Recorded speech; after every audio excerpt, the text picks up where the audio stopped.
Black Beauty, Chapter 3. My breaking in. I was now beginning to grow handsome. My coat has grown fine and soft and was bright black. I had one white foot and a pretty white star on my forehead. I was thought very handsome. My master would not sell me till I was 4 years old. He said lads ought not to work like men, and colts ought not to work like horses till they were quite grown up. When I was 4 years old, Squire Gordon came to look at me. He examined my eyes, my mouth, and my legs. He felt them all down, and then I had to walk and trot and gallop before him. He seemed to like me and said, "When he has been well broken in, he will do very well." My master said he would break me in himself, as he should not like me to be frightened or hurt, and he lost no time about it, for the next day he began. Everyone may not know what breaking in is, therefore I will describe it. It means to teach a horse to wear a saddle and bridle, and to carry on its back a man, woman, or child, to go just the way they wish, and to go quietly. Besides this, he has to learn to wear a collar, a crupper, and a breeching, and to stand still while they are put on, then to have a cart or a chaise fixed behind, so that he cannot walk or trot without dragging it after him, and he must go fast or slow, just as his driver wishes. He must never start at what he sees, nor speak to other horses, nor bite, nor kick, nor have any will of his own, but always do his master's will, even though he may be very tired or hungry. But the worst of all is, when his harness is once on, he may neither jump for joy, nor lie down for weariness. So you see, this breaking in is a great thing. I had, of course, long been used to a halter and a headstall, and to be led about it in the fields and lanes quietly, but now I was to have a bit and bridle. My master gave me some oats as usual, and after a good deal of coaxing, he got the bit into my mouth and the bridle fixed, but it was a nasty thing. Those who have never had a bit in their mouths cannot think how bad it feels. A great piece of cold, hard steel, as thick as a man's finger, to be pushed into one's mouth between one's teeth and one over one's tongue, with the ends coming out at the corner of your mouth, and held fast there by straps over your head, under your throat, round your nose, and under your chin, so that no way in the world can you get rid of the nasty hard thing. It is very bad. Yes, very bad. At least I thought so. But I knew my mother always wore one when she went out, and all horses did when they were grown up. And so, what was the nice oats? And what with my master's pats, kind words, and gentle ways, I got to wear my bit and bridle. Next came the saddle, but that was not half so bad. My master put it on my back very gently, while old Daniel held my head. He then made the girths fast under my body, patting and talking to me all the time. Then I had a few oats, then a little leading about, and this he did every day till I began to look for the oats and the saddle. At length, one morning, my master got on my back and rode me around the meadow on the soft grass.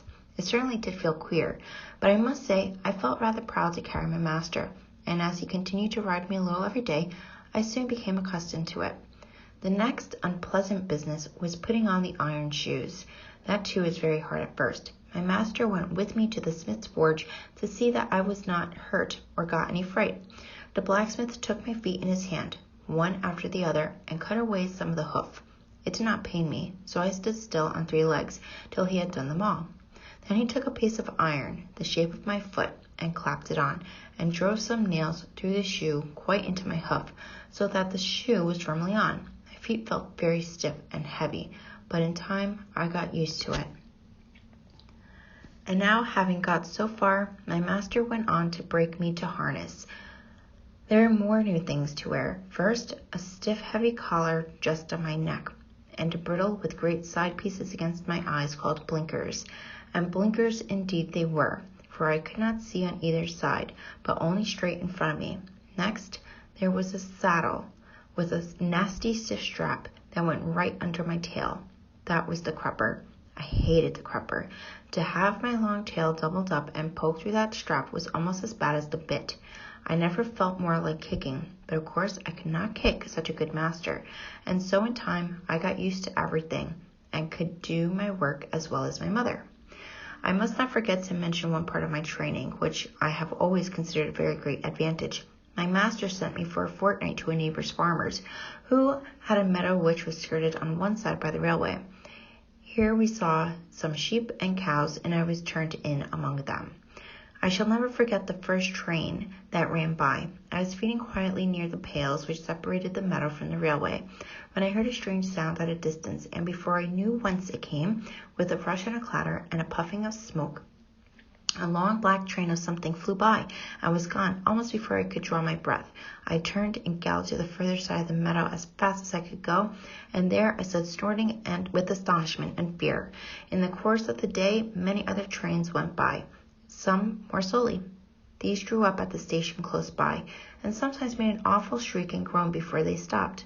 I thought it was very dreadful, but the cows went on eating very quietly and hardly raised their heads as the black frightful thing came puffing and grinding past. For the first few days I could not feed in peace, but as I found that this terrible creature never came into the fields or did me any harm, I began to disregard it, and very soon I cared as little about the passing of a train as the cows and sheep did. Since then I have seen many horses much alarmed and restive at the sight or sound of a steam engine, but thanks to my good master's care, I am as fearless at railway stations as in my own stable. Now, if anyone wants to break in a young horse, well, that is the way. My master often drove me in the double harness with my mother, because she was steady and could teach me how to go better with a strange horse. She told me the better I behaved, the better I should be treated, and that it was the wisest always to do my best to please my master. But, she said, there are a great many kinds of men. There are good, thoughtful men like our master, that any horse may be proud to serve, and there are bad, cruel men, who never ought to have a horse or dog to call their own. Besides, there are a great many foolish men, vain, ignorant, and careless, who never trouble themselves to think. These spoil more horses than all, just for want of sense. They don't mean it, but they do it for all that.